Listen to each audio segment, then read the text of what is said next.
Primala praseta. Bila jednom 3 mala praseta, vesela, radoznala i veoma spretna u pravljenju kuća. A ovo je priča o tome kako su shvatila da nije svaka kuća ista. Mama ih je pozvala, zagrlila i rekla: dečice moja, vreme je da pođete u svet i napravite sebi kuće. Ali pazite, život ume da bude i lep i strašan, pa neka vam kuće budu čvrste i sigurne. Prasići su se pozdravili s mamom i krenuli svako svojim putem. Prvo prase je bilo veselo i pomalo lenjo hodalo je livadom i reklo: ma ja ću da napravim kuću brzo, da mi ostane vremena za pesmu i za igru. Ugledalo je gomilu suve slame, uzelo svežnjeve i počelo da plete kuću od slame. Kućica je bila gotova začas, maleno prase zadovoljno je pevalo i smeškalo se. Evo gotovo, lepo, mekano i lako, reklo je. Drugo prase je bilo malo vrednije, ali opet volelo je da ne radi previše. Našlo je pored puta daske i letve i reklo: drvena kuća je čvršća od slame, a nije teška za napraviti. Počelo je da zabija eksere, postavlja daske, slaže zidove. Kuća je brzo nikla sa pravim krovom, prozorima i vratima.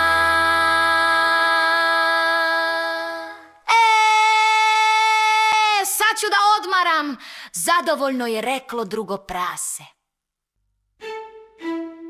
Treće prase, ovo je bilo najmudrije. Znalo je da igra i pesma mogu da sačekaju, ali sigurnost ne. Našlo je cigle, pesak i kreč i počelo da zida. Ovo će trajati duže, reklo je, ali će biti jaka, čvrsta, bezbedna. Ciglu po ciglu, zid po zid. Kuća je rasla sporo, ali sigurno prase se oznojilo i umorilo. Ali nije odustajalo kad je završilo. Stajalo ispred svoje kuće ponosno i reklo: sad mogu mirno da spavam.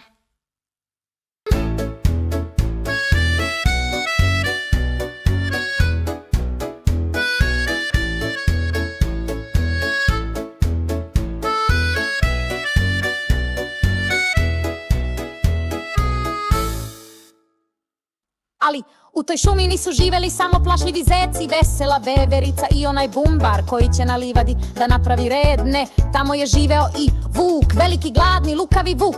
Nanjušio je nešto, nešto ukusno, nešto praseće. Njami, njami, rekao je vuk i oblizao se. Idem prvo kod onog u slamnatoj kući.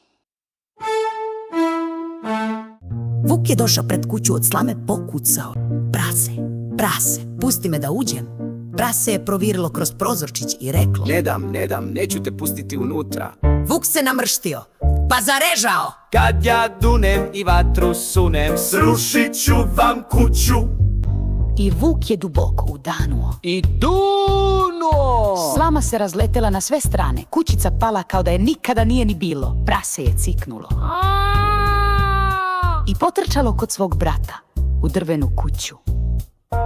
2 praseta sada su bila zajedno zatvorena u drvenoj kući, ali vuk je stigao, brzo stao ispred vrata i viknuo: Prasići, pustite me da uđem. Ne damo, nećemo te pustiti unutra, odgovoriše uglas. Vuk odmah zareža. Kad ja dunem i vatru sunem, srušit ću vam kuću. I vuk uze dah I dunuo! Jednom, pa još jače.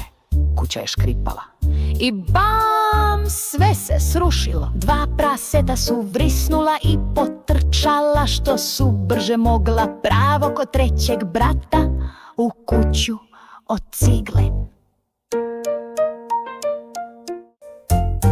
3 praseta sada su bila zajedno u kući od cigle, tresla su se. Ali su verovala svom najmudrijem bratu. Vuk je stigao, pogledao ciglenu kuću i rekao: Prasići, prasići, pustite me da uđem. A 3 praseta su u glas odgovorila: Ne damo, ne damo, nećemo te pustiti. Vuk se nagnuo, zamahao rukama i rekao: Kad ja dunem i vatru sunem, srušit ću vam kuću. I Vuk je udahnuo.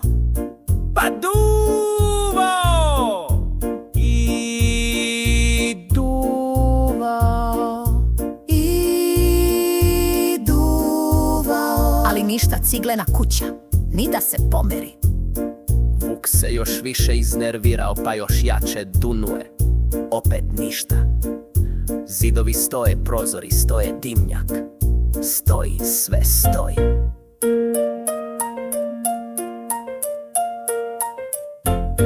Vuk se namrštio, pa pogledao gore U dimnjak a rekao je: Ako ne mogu kroz vrata, mogu odozgo. počeo je da se penje na krov, a unutra 3. prase je brzo naložilo vatru i stavilo veliki lonac vode da ključa ispod dimnjaka. Vuk se popeo, pa se spustio niz dimnjak i vrisnuo je, opekao zadnjicu i pobegao glavom bez obzira pravo u šumu. od tada ga više niko nikada nije video u tom kraju.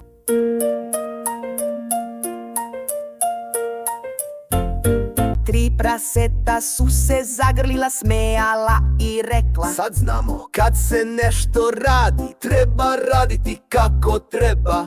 I od tada su sva 3 živela srećno do kraja života u velikoj čvrstoj kući od cigle. Nije još kraj. Da vas pitamo nešto. Deco, da li je bilo lepše prvom prasetu da napravi brzo kuću od slame pa da se igra, ili 3. prasetu da se muči i znoji i pravi kuću od cigle? Šta vi kažete? Dobro, dobro. A šta kažete kad ih je napao Vuk? Da li je bilo bolje prvom prasetu ili 3. Ili možda drugom, u drvenoj kući? Razmislite o tome, da li se lenjost isplati. A mi idemo da radimo i da vam spremimo Priču o cvrčku i mravu, sad je kraj. Klikni like i subscribe. Vidimo se uskoro.